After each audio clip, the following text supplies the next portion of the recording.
मित्रों, जय माता की। नमस्कार। संजय बोल रहा हूँ। आशा करता हूँ कि आप सब कुशल मंगल होंगे। आज हम बात करते हैं, आप मेरी स्क्रीन के सामने देख रहे हो, विवाह योग के बारे में, कि माता पिता को या जातक जातिका को किन विशेष परिस्थितियों में, किन विशेष ग्रहों की दशाओं में, वर्षफल में या लग्न चार्ट में, या अपनी आयु के किन किन विशेष वर्षों में विवाह योग बनते हैं या अशुभ विवाह योग बनते हैं, और उसमें सावधानी बरत के उन विशेष वर्षों में विवाह से परहेज करना चाहिए या ऐसा मंगल कार्य नहीं करना चाहिए। इस पूरी वीडियो में वैसे तो हम मुख्य तौर पे बात करेंगे दूसरे और सातवें भाव के बारे में, क्योंकि दूसरे और सातवें भाव का जो कारक है वो शुक्र ग्रह है। तो हम शुक्र की जो प्राथमिक तौर पे शुक्र ग्रह से रिलेटेड बातें करेंगे, और शुक्र के जो मित्र और शत्रु प्लैनेट हैं, यानी कि मुख्यतः शत्रु प्लैनेट जिनमें कि बृहस्पति, सूर्य, चंद्रमा, राहु, इस तरह के जो ग्रह आते हैं, उनके साथ अगर दृष्टि और युतियों से शुक्र का संबंध बने तो कहते हैं कि विवाह योग में बाधाएं आती हैं। लेकिन बृहस्पति क्योंकि विवाह के कारक हैं, अगर कुंडली में आपका बृहस्पति अच्छा होकर बैठा हो शुक्र के साथ, तो वो विवाह के अच्छे योग देता है। लेकिन मुख्य तौर पे दूसरा और सातवां घर, और अगर लाभ भाव से उसको जोड़ दें, तो अगर ये भाव आपस में एक दूसरे के साथ कनेक्ट हो रहे हो वर्षफल में या आपकी कुंडली में, इन भावों के कारक ग्रह, तो कहते हैं कि विवाह के अच्छे योग बनते हैं। वैसे तो आमतौर पे ये देखा गया है कि जिस वर्ष जातक का अगर केतु खराब है या चंद्रमा खराब है, केतु खराब यानी कि उस जातक का अपने घर से दूर जाना, या उस जातक या जातिका का अपने घर से दूर जाना, या चंद्रमा खराब है तो यानी कि उस जातिका का अपनी माता से बिछोह होना। तो मैं विशेष तौर पे इस तरह की सलाह देता हूँ कि किसी जातक जातिका का, प्राथमिक रूप से जातिका का, अगर किसी वर्ष में वर्षफल में केतु खराब होके आ जाए या चंद्रमा खराब होके आ जाए, और आप उस साल उस जातक जातिका का विवाह प्लान कर रहे हो, तो उसके केतु के या चंद्रमा के इलाज नहीं करवाने चाहिए उन स्थितियों में जब आपको उसका विवाह करना, क्योंकि वो इंटेंशनली खराब होके आए हैं, क्योंकि उस जातिका को आपसे दूर जाना है, आपकी बिटिया को आपसे दूर जाना है। तो इसलिए वो प्लेनेट खराब होके आते हैं। जैसे कि किसी पिता को अगर अपनी पुत्री का विवाह करना है, और उस पिता के वर्षफल में उस साल आप देखोगे कि बुध हमेशा खराब होके ही आएगा, क्योंकि उसको अपनी बिटिया से दूर जाना है, यानी कि उसको अपनी बिटिया को दूर करना है। तो इसलिए ध्यान रखने वाली बात है कि ऐसी परिस्थितियों में आप उन ग्रहों के उपाय नहीं करते या आपको नहीं करने चाहिए। अब आप लोगों ने देखा होगा विशेष तौर पे लग्न कुंडली में अगर बृहस्पति लगन में बैठा हो, तो ऐसे जातक जातिकाओं के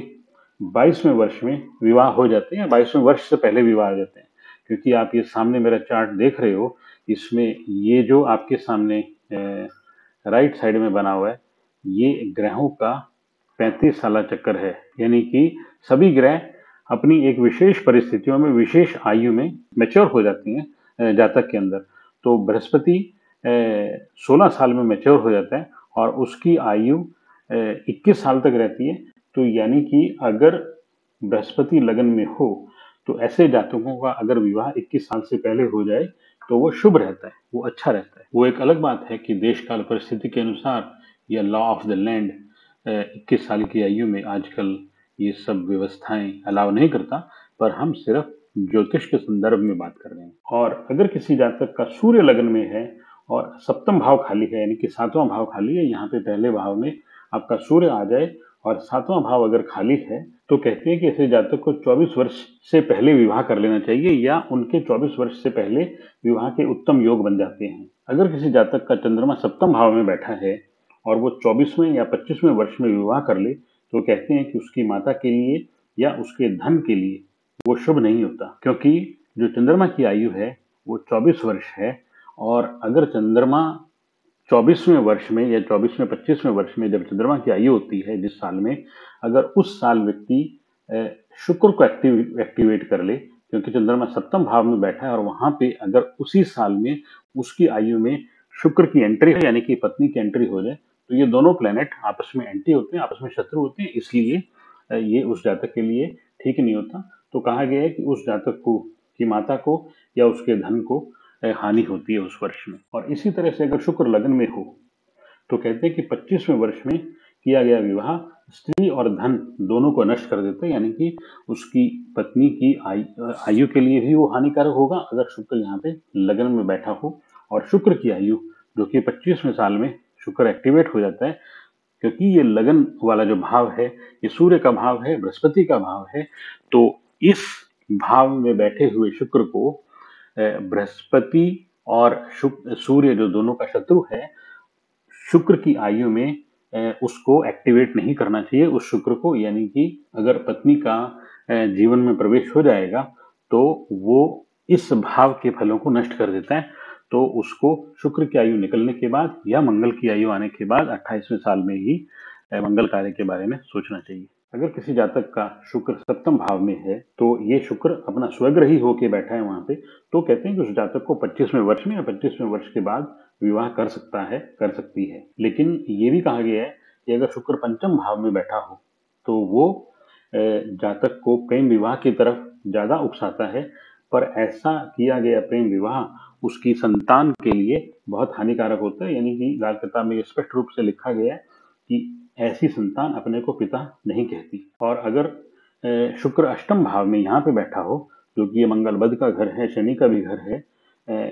तो ऐसे जातक अगर 28 वर्ष से पहले यानी कि मंगल की आयु निकलने के बाद ही विवाह करें, मंगल की आयु में विवाह ना करें, अथवा तो उस जातक की पत्नी को मृत्यु तुल्य कष्ट हो, ऐसा लाल किताब में लिखा गया है। और अगर किसी जातक के टेवे में 9वें भाव में अगर शुक्र है, यानी कि इस 9वें भाव में जो कि बृहस्पति का भाव है और वो शुक्र बृहस्पति का शत्रु होता है, तो कहा गया है कि उस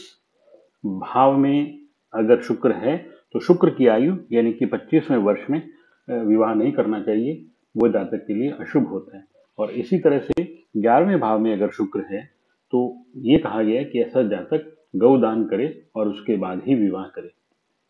और इसी तरह से मित्रों, अगर चौथे भाव में मंगल हो,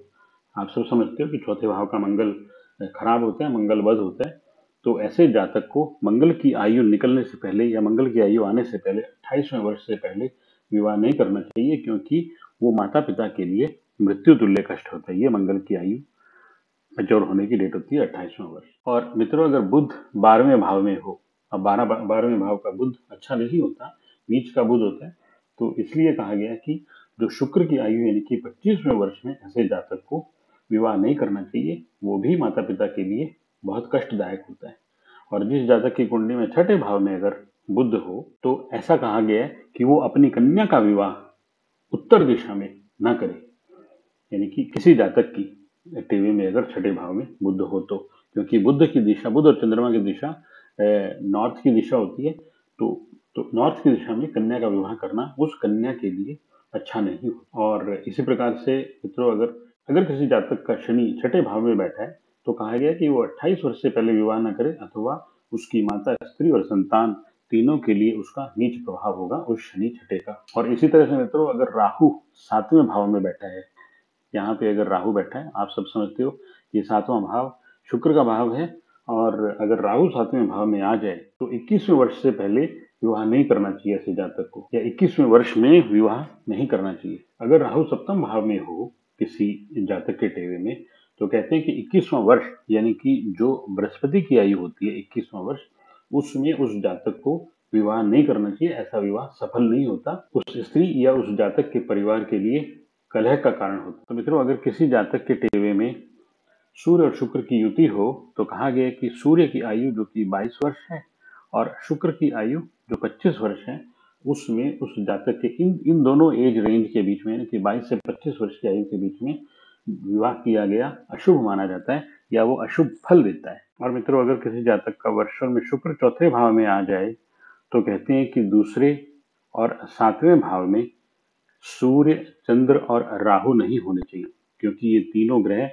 सामान्यतः शुक्र के शत्रु हैं। और ये दूसरा भाव जो जहाँ पे शुक्र की दूसरी राशि पड़ती है, और 7वां भाव जहाँ पे शुक्र की तुला राशि पड़ती है, और ये शुक्र का पक्का घर भी है, तो इन घरों से शुक्र के शत्रुओं का संबंध नहीं बनना चाहिए, अथवा ऐसे जातक को नुकसान होता है। और ये भी कहा गया कि 7वें भाव में अगर बृहस्पति आ जाए उसी साल वर्षफल में, तो ये उस जातक को निसंतान तक कर देते हैं। ऐसा बना हुआ योग या उस वर्षफल में किया गया विवाह। और ये तो मैंने आपको बता ही दिया कि अगर बृहस्पति लग्न में हो और 7वां भाव खाली हो, यानी कि बृहस्पति यहाँ पे है और 7वां भाव खाली है, या बृहस्पति चौथे भाव में है, यानी कि बृहस्पति अच्छा होके बैठा हो, तो ऐसे जातक का सामान्यतः ये देखा गया है कि बचपन में भी विवाह हो जाता है और ऐसे विवाह शुभ रहते हैं, क्योंकि ये बृहस्पति की आयु में शुभ बृहस्पति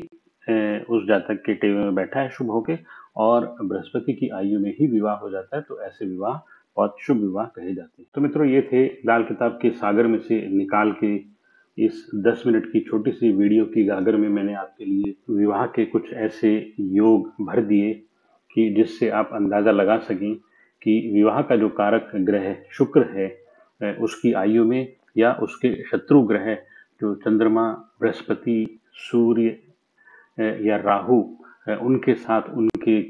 शुक्र के किस तरह के संबंध बने और किस प्रकार से जो विवाह में परहेज किए या उस विशेष परिस्थितियों में विवाह के योग न किए जाएं क्योंकि वो अशुभ परिणाम देते हैं। तो मित्रों, ये था आज के विवाह के विषय पर मेरा संक्षिप्त विवरण। विवाह को लेके मैंने उपायों के लिए ऑलरेडी एक वीडियो बना रखी है, तो उसको आप मेरे YouTube चैनल पे देख सकते हो कि किस प्रकार से अगर आपके बालक बालिकाओं के विवाह नहीं हो रहे हैं तो कैसे अचूक उपाय किए जाएं जिससे कि वो विवाह के योग घटित हो जाएं।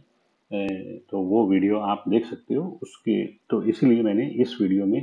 उपायों की बहुत ज़्यादा चर्चा नहीं की, मैंने सिर्फ कुछ विशेष योग आपके सामने रखे ताकि आप उनसे सावधान रहें अगर किसी तरह के दुर्योग बन रहे हों। जय माता दी, जय श्री राम। आप सभी प्रसन्न रहें, खुश रहें, आबाद रहें। फिर मिलेंगे।